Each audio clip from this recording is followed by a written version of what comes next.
Hi guys, I have come bringing another video for you. In my last video, I said you that next I'll show you how Indian banking system works in India and details about structure of Indian banking. I have made two parts under this. If you don't want to miss next part, then must subscribe my channel now. I know you can't wait more, so let's start.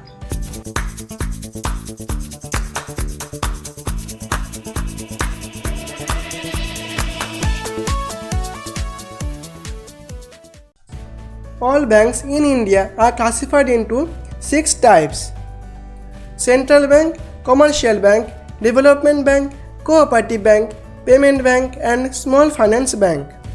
Now I will define these types one by one. First is Central Bank. We all know there is only one central bank, that is Reserve Bank of India. Primary objective of this bank is to regulate and manage all banks in India. Under Banking Regulation Act 1949, this bank manages all monetary policies of India and supply of Indian rupee. Reserve Bank of India is also called Bankers Bank because this bank manages and regulates all banks in India. RBI issues money and control money flow in India's financial system. This bank was established in 1935 under RBI Act 1934. Guys, there are many more interesting things to know under Reserve Bank of India. So in next part, I will discuss about Reserve Bank of India. Next is Commercial Bank. Main motive of these commercial banks are to make profit. We mostly use these commercial banks for deposit, taking loans, cash withdrawals, etc. Bank of Baroda, Axis Bank, Dena Bank, HDFC Bank, these all are under Commercial Bank. Commercial Bank is divided into 4 parts. Later we will discuss this. Commercial banks are also called as financial institution, as these banks accept deposits, take loans, give various services like cash transfer, checking account, etc. Next is Development Bank. We can bring these banks under Commercial Bank, but main motive of these banks are to develop industries, trade, agriculture, rural housing, etc. So these banks are different from commercial banks. These banks are designed to provide medium and long-term capital for productive investment. First development bank in India is IFCI, established in 1948. Other examples of development banks are SIDBI for Industries Development Bank, Exim Bank for Trade Development, NABARD for Agriculture and Rural Development Bank, NHB for Housing Development Bank, and so on. Next is Cooperative Bank. Main motto of Cooperative Bank is cooperation. That means no profit, no loss. These banks are not owned by Government of India. Cooperative banks are divided into 2, Urban Cooperative Bank and Rural Cooperative Bank. Later we will discuss these in detail. A cooperative bank is a financial entity which belongs to its members who are at the same time the owners and customers of their bank. Structure of cooperative bank in India is divided into 3 types: State Cooperative Bank, Central Cooperative Bank and Primary Credit Societies. Simply, primary credit societies are in villages, central cooperative banks are at the district level and state cooperative banks in each state are known as Apex Bank. Cooperative banks are registered under Cooperative Societies Act 1912 and these banks are governed by Banking Regulation Act 1949 and Banking Laws Act 1955. Regulatory body of Cooperative Bank is Reserve Bank of India. Next is Payment Bank. Payment banks are like commercial bank, but these banks operate in smaller scale without taking any credit risk. So this banking is also called as narrow banking. Payment Bank was set up by Dr. Nachiketa More Committee. Primary objective of Payment Bank is expansion of rural banking. Minimum capital required for these banks 100 crore. First payment bank in India is Airtel Payment Bank. in Rajasthan. These banks are allowed to accept deposit maximum 1 lakh. There is one thing keep in mind, payment bank comes under differentiated banking license because these banks cannot offer all the services like commercial banks. There are total 6 payment bank: Airtel Payment Bank, India Post Payment Bank, Fino Payment Bank, Paytm Payment Bank, Jio Payment Bank and NSDL Payment Bank. Now the last is Small Finance Bank. Small Finance Bank deposits as well as can offer loan products. Small Finance Bank provide financial services to underprivileged sections.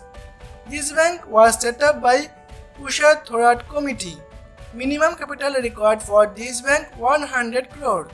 There are total 10 small finance banks: AU Small Finance Bank, Capital Small Finance Bank Limited, FinCare Small Finance Bank Limited, Equitas Small Finance Bank Limited, ESAF Small Finance Bank Limited, Suryoday Small Finance Bank Limited, Ujjivan Small Finance Bank Limited, Utkarsh Small Finance Bank Limited, Northeast Small Finance Bank Limited, and last Jana Small Finance Bank Limited. Now we will see classification of banks based on Schedule Act 1934. Before that, let's know first what is scheduled and non-scheduled bank. Basically, scheduled banks, those are listed in the second schedule of RBI Act 1934. When these banks need money, they take loan from RBI. Actually, RBI regulates these scheduled banks. To qualify as a scheduled bank, the paid-up capital and collected funds of the bank must not less than 15 lakh. Most of the banks are scheduled banks. Only some cooperative banks are under non-scheduled banks, like Assam Cooperative Apex Bank Limited, the Manipur State Cooperative Bank Limited, etc. Non-scheduled banks are not listed in the second schedule of RBI Act 1934. They are not entitled to borrow from RBI. We will focus on scheduled banks because under non-scheduled banks there are only some bank names. If you are interested, you can get bank names from RBI website. I have given that links in description. Scheduled banks classified into two types: commercial bank and cooperative bank. I have discussed the two types before. Commercial banks are classified into four types: public sector bank, private sector bank, foreign bank and regional rural bank. Private sector banks again are divided into two: old and new private sector bank. Cooperative bank is divided into two: urban cooperative bank and state cooperative bank. First we will see public sector bank. Basically, public sector banks are nationalized banks. I said in my last video there are total 19 nationalized banks, but if you see RBI website, then you will see there are total 12 nationalized banks. Why? Because we all know Finance Minister Nirmala Sitharaman announced merger in 2019. After this merger, country is having 12 public sector banks, 6 merged banks and 6 independent banks. Next is private sector bank. For private sector banks, majority of stake is held by private individuals. There are two types of private sector banks: old private sector bank and new private sector bank. Old private sector banks, those were set up before 1990, and new private sector banks, those were set up after 1990. There are total 22 nationalized private sector banks, as you can see. Next is foreign bank. Banks from a foreign country working in India through their branches are considered as foreign bank. Foreign banks mostly focus on trade finance and investment banking. These banks follow the regulation of both home and host countries. At present, there are total 42 foreign banks, as you can see. Next is regional rural bank. Regional rural banks were established in 1976 under Regional Rural Banks Act 1976. Primary objective of these banks are to develop rural economy in terms of agriculture, trade, commerce, industry and other productive activities in rural areas. Central government holds 50% stake, sponsor banks hold 35% stake and 15% stake from state government. At present, there are total 45 regional rural banks. As I said before, cooperative banks are divided into two: urban cooperative bank and rural cooperative bank.